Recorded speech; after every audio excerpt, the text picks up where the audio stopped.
What if the Force isn't balance, but manipulation? What if the Jedi and Sith are just pawns in something much greater, a game played by the Force itself? Tonight, we're diving into 21 theories that could completely rewrite Star Wars. Theories so big, they don't just change the galaxy far, far away. They challenge the very foundation of the saga itself. Buckle up. This isn't just lore. This is forbidden knowledge. Theory 1. The Force is not good or evil. It's hungry. The Jedi preach balance, the Sith embrace passion. But what if the Force itself doesn't care? What if it simply feeds on conflict? Every duel, every war, every galaxy-spanning tragedy fuels the Force like oxygen feeding a fire. The Jedi and Sith think they're fighting for truth, but what if they're just feeding the beast? Theory 2. The light and dark side are artificial divisions. What if the Force was never split? What if light and dark are just human labels, ways to tame something incomprehensible? Perhaps the Force has no sides at all, only raw energy, reshaped by those strong enough to touch it. The Jedi cling to order, the Sith cling to chaos, but both are staring at only half the truth. Theory 3. The Force created its own enemies. If the Force is alive, why would it allow the Sith to exist? Because maybe it needs them. Every rebellion, every Dark Lord, every galactic crisis is the Force creating its own opposition. Not as mistakes, but as catalysts. Without the Sith, the Jedi grow complacent. Without the Jedi, the Sith devour themselves. The cycle never ends, because the Force demands it. Theory 4. The Mortis gods were prisoners, not masters, the father, son, and daughter. Avatars of balance, darkness, and light. But what if they weren't gods at all? What if they were trapped inside Mortis, bound to embody aspects of the Force against their will? Their tragedy wasn't just family conflict, it was imprisonment. And if they were prisoners, then who was the jailer?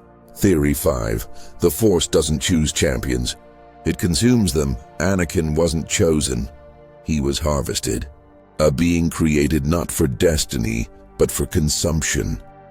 A spark to reset the cycle of Jedi and Sith. No different than a forest fire burning down old growth so new trees can rise.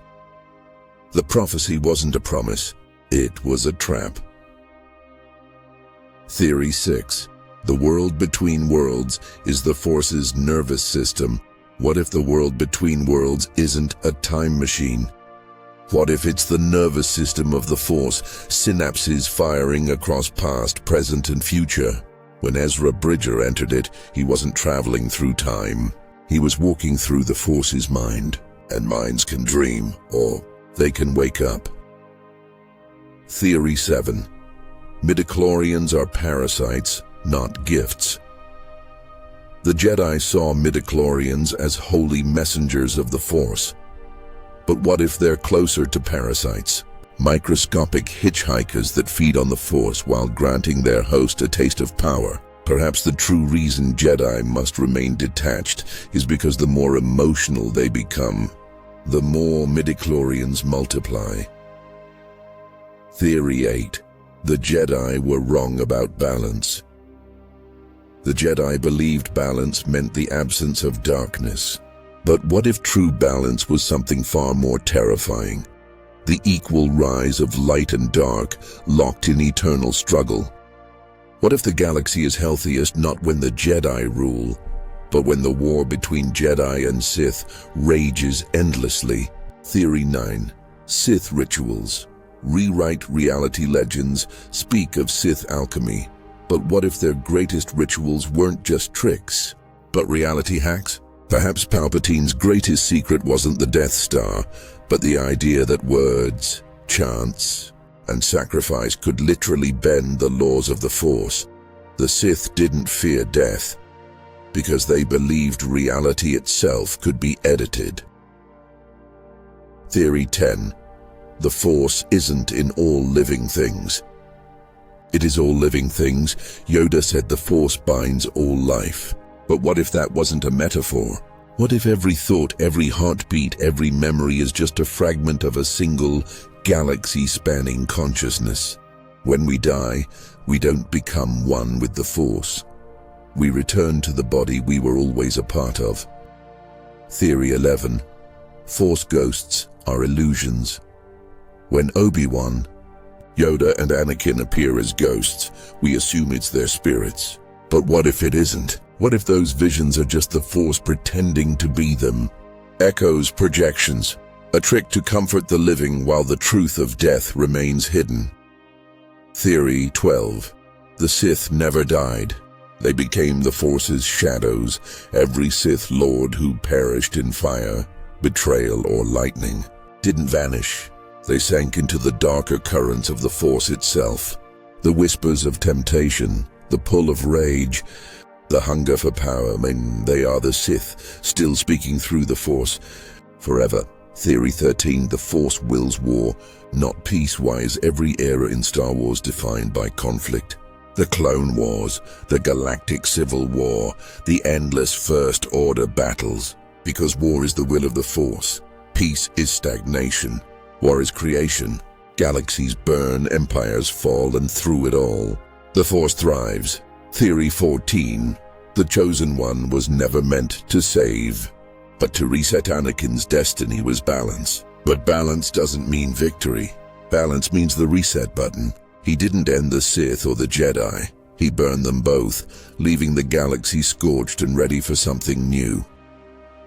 Theory 15.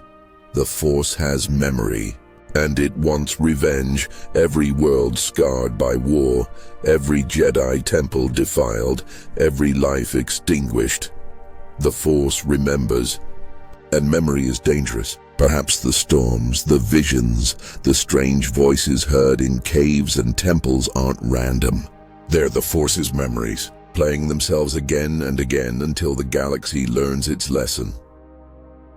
Theory 16. Palpatine was only a pawn. We think Palpatine was the puppet master. But what if he too was a pawn of the Force? Every manipulation, every victory, every fall of the Jedi, not his genius, but the Force nudging events along.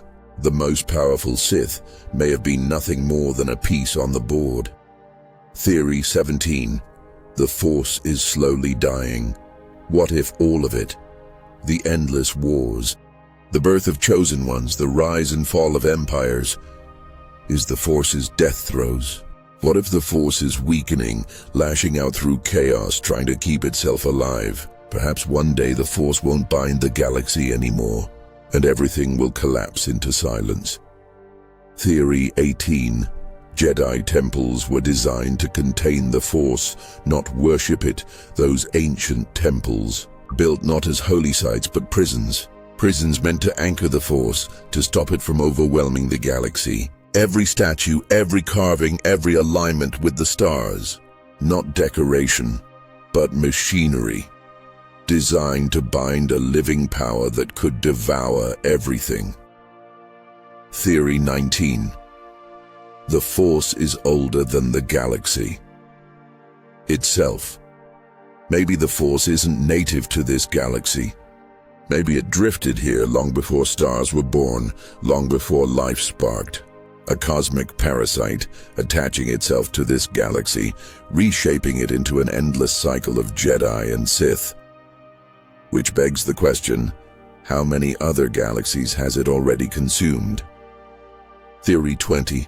The final prophecy hasn't happened yet.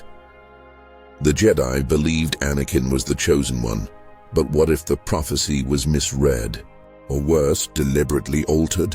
What if the real prophecy speaks not of one who will bring balance, but one who will end the Force itself? A being yet to come who will burn the lie away. Theory 21. The Force is alive, and it's waking up. What if the whispers, visions, and prophecies are only the beginning? What if the Force isn't just a background field, but a sleeping god? And what if, for the first time in galactic history, it's starting to open its eyes? The Jedi sought wisdom, the Sith sought power, but maybe both were deceived. Maybe the greatest secret of all is that the Force itself has been shaping every story we've ever known. And if that's true, then the saga of Star Wars hasn't been about light or dark, It's been about something far older, far stranger, power waiting in the shadows for the day it finally tells the truth.